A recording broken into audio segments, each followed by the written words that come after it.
Hi, welcome to Actual LOL. I'm John Perkis. Today I'm going to share with you 4 two-player board games that are worth your attention. If you're new to the channel, you won't know if you like this video yet, but when you do, if you do, please subscribe. As a reviewer, it's my duty to play the games that don't stand out. I have to find the hidden gems and coax them out of oblivion like a kindly English teacher nurturing the creativity of a quiet child. A premise I've had to conjure with the power of my unfulfilled imagination because my English teachers were all uncaring bastards. But I'm only human, and sometimes a game looks so dull and derivative that even I ignore it. I had seen Air, Land & Sea when it was released. I looked right at it. Then with a blank expression, I pretended I was looking at something else behind it, ignoring its existence. Just like when I catch the eye of an old English teacher in the street. Thankfully, the board game community leaves no good game behind, and when the buzz reached me many months after its release, I decided to give it a second look. Air, Land & Sea is a battle for control of the 3 theatres of war. Which war is sadly left to your imagination, as the generic artwork suggests they couldn't get the license to World War II. I bet Asmodee has it. You take it in turns to play a card into one of the theatres on your side. The cards are colour-coded, so for example you can only play a battleship in the sea. You win the battle by having more power than your opponent in 2 of the theatres. You get all your cards up front so you can create a battle plan with them. You have to decide which 2 theatres you'll be able to put up a fight in. Your approach is everything. If you go in all guns blazing with a massive 6-point tank on land, you've shown your hand and your opponent can pivot their strategy to the other 2 theatres. Or you've given them time to neutralise your prize asset, taking them out the game and killing your advantage. It's all about the card powers and how you use them. This support card will give you +3 strength in the theatres adjacent to it. Airdrop and Aerodrome let you break the rule of having to play cards in their matching theatres, so you can throw a surprise tank in the ocean. Or if you don't have the cards for the theatre you want, you can play a card face down and it's still worth 2 points. Even better is you can later play a card with a flip action, revealing your battleship on land. Flipping works both ways, and you can use the same power to flip an opponent's card face down, weakening their attack or cancelling out an ability. So it's risky to play an amazing card early because it's more likely to get flipped. It's also risky to save it till later because they could stop you from ever playing it with a blockade. There are a lot of 2-player card games that I'm not fond of because you have to know all the special abilities to stand any chance of winning, making it a nightmare for a newbie coming up against an experienced player. The beauty of Air, Land & Sea is that there's only 18 cards in the whole game, so you can remember them all and be prepared for them. But let's say you're under the cosh, you've got 3 cards left to play, but you can't see how to turn it around and win this battle. This is Air, Land & Sea's pièce de résistance. It's je ne sais quoi. Except, I can say quoi. The game lets you surrender. If things aren't going well, you can give up. Hand the win to your opponent. And the sooner you do it, the better. If you stay in till the bitter end, unwilling to accept defeat, you'll take more casualties and your opponent will get a full 6 points. But if you're mature enough to spot your weaknesses early on and bow out then, they will get a lot less points. It's perfect. They're ready to rain down on you like a smug partner who's just found out you were wrong about something. And before they can, you calmly apologize and admit your error, leaving them with a brain full of I told you so's and nowhere to spend them. I love it because it goes against your gaming nature to give up. And it's so thematic knowing you might have lost a battle, but you can still win the war. You play until one player gets 12 points, which would only need 2 wins against a cocky alpha gamer who won't surrender, or could take 6 against a player who can admit defeat. Air, Land & Sea is exactly how I like my 2-player games. It's short and simple enough that you feel the heart of the game from that first play, but with such clever design choices to make you want to keep coming back. At first glance, it looks like many other 2-player card games, fighting over a central ground, but the card effects and the ability to withdraw from battle make it a completely different experience. It's a brilliant game that I would highly recommend, and so I'm awarding it with a seal of actual love. In Paris, la Cité de la Lumière, you're competing to light up the streets of Paris. You'll be placing streetlights, erecting buildings, and trying to place them so they're well illuminated. The game plays out in 2 distinct phases. In the first, you're adding cobblestone tiles to the map of Paris, neatly held inside the box. You're trying to create regions of your colour where you'll be able to build. Each tile has orange and blue sections, the 2-player colours. So every time you expand your orange region, you might be expanding your rivals too. And then you have the neutral purple spaces which either player can build on. As you place these tiles down, you do it with a vision in your head of what buildings you'll put there in the second half of the game. You're also trying to carve out a spot that's adjacent to streetlights, because you score points for the size of the building multiplied by the number of lights shining on it. Instead of laying a tile this turn, you can reserve a building, put it in front of you to place later. But then you miss an opportunity to shape the city in the way that suits you. And if you only focus on the cobblestones, the other player might take the buildings that you're working towards. Both actions are vital, and doing one will feel like you're betraying the other.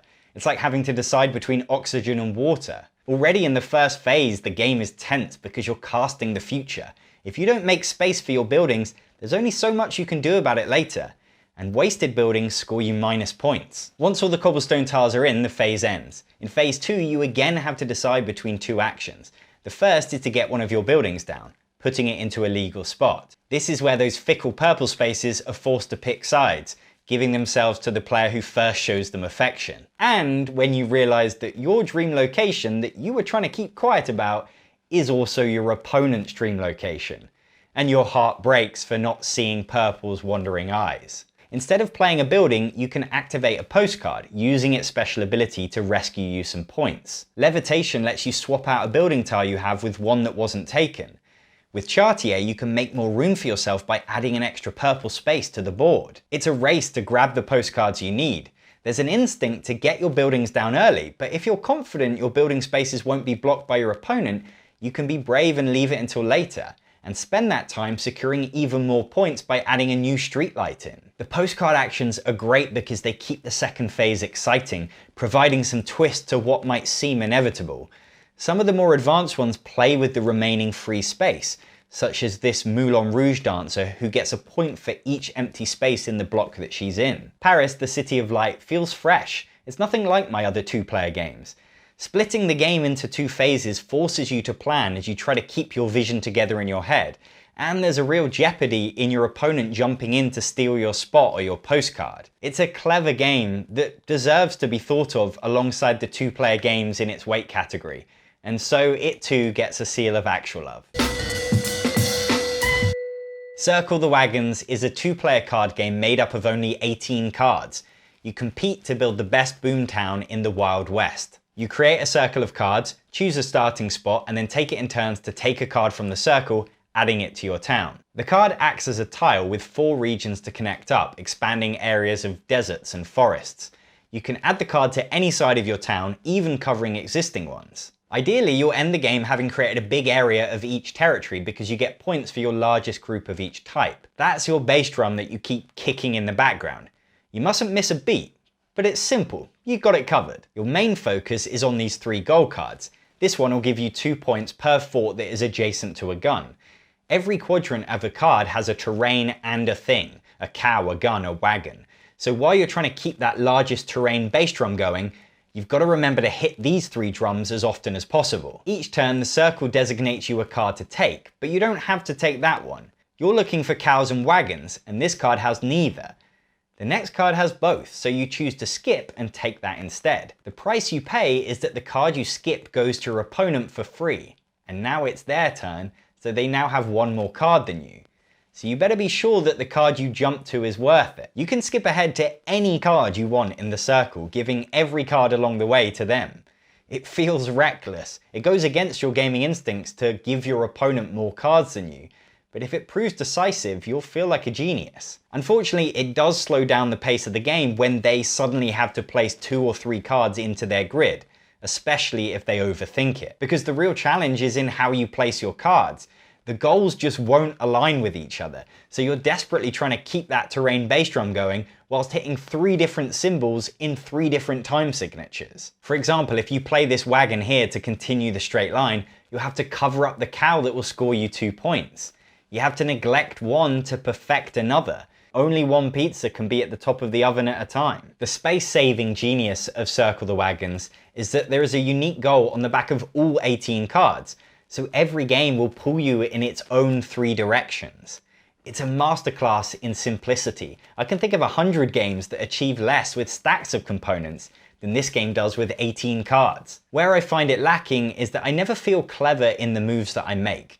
And with the pressure of the 3 goals multiplied by the myriad of potential places to put a card, I find it impossible to look ahead in the game, so it comes down to assessing my options fresh every turn. It doesn't quite deliver the satisfaction that my favourite 2-player games muster, but at 18 cards, it's hardly a fair playing field. What it is a great travel game that will be going on many a holiday with me. Robin of Locksley is an unusual little game that has you racing to complete missions faster than your opponent. You play as the English folk hero, best played by a talking fox, robbing the rich to feed the poor, with jewellery. Every turn you move your pawn in an L shape, the move first popularised by the ostentatious knight character from chess, which you might call the horse, if you're basic. Wherever you land, you take that tile and add it to your stash. Your L movement only gives you a few options each turn, which keeps the game moving quickly as you collect the colours you need. While the decision of where to go right now will be obvious, you need a blue, it's really easy to look ahead and see that if you move there, what your options will be next turn, and the turn after that, planning your L-shaped dance around the grid. And you will need to plan to win the race. Around the outside of the board is your bard pawn, singing to the village of your achievements. He's just a snitch with a lute. To move your bard around the track and win the game, you have to complete the mission on each tile. Most are really easy, such as own a blue tile or have exactly 2 sets of tiles. But the clever play is in how efficiently you can complete them, because you can set up a situation where you complete a few of them in a row on the same turn, if blue is also a part of one of your 2 sets and the other set is green or black. Some missions won't gel with what you've collected, or it feels like it will take too many turns to get there. For those, you can choose to skip them by paying a gold coin. You get gold coins by selling off a set of 3 or more of a colour, so instead of always chasing exactly what the mission wants, you might read the board and see an opportunity to get loads of one colour. For every tile over 3 you sell in a set, you get an extra gold coin. It's an interesting decision working out what to skip and what to work towards. You can plan your run for the next 5 missions or more, occasionally pivoting if your L-shaped lunges don't get you the colours you need. The tight board and the moving your player piece around like a knight might fool you into thinking that this game is tete-a-tete, when really it's much more of a tete avec tete. Throughout the game, I'm almost never concerned with the position of my opponent. To me, they don't even feel like an opponent. They never get in my way, they don't steal the tiles I want. Occasionally, the goals try to trick me into caring about them by asking me to get my piece adjacent to theirs, but the game never asks me to understand my opponent, to read their plans or outthink them. We share the same goals, but how we get there is down to our own ability to read the game. For some of you, that will be a selling point, and if you're looking for a relaxed 2-player game that feels different to any other, then I can really recommend Robin of Locksley. For me, I'd rather play something which is a little more social. There you go, 4 very different 2-player games. If you think one of them is up your street, there are links to buy them in the description below. If you want to see more videos like this, please subscribe to the channel. And I just want to say a big thank you to all my patrons. I literally couldn't do this without you. I'm John Perkis, thanks for watching.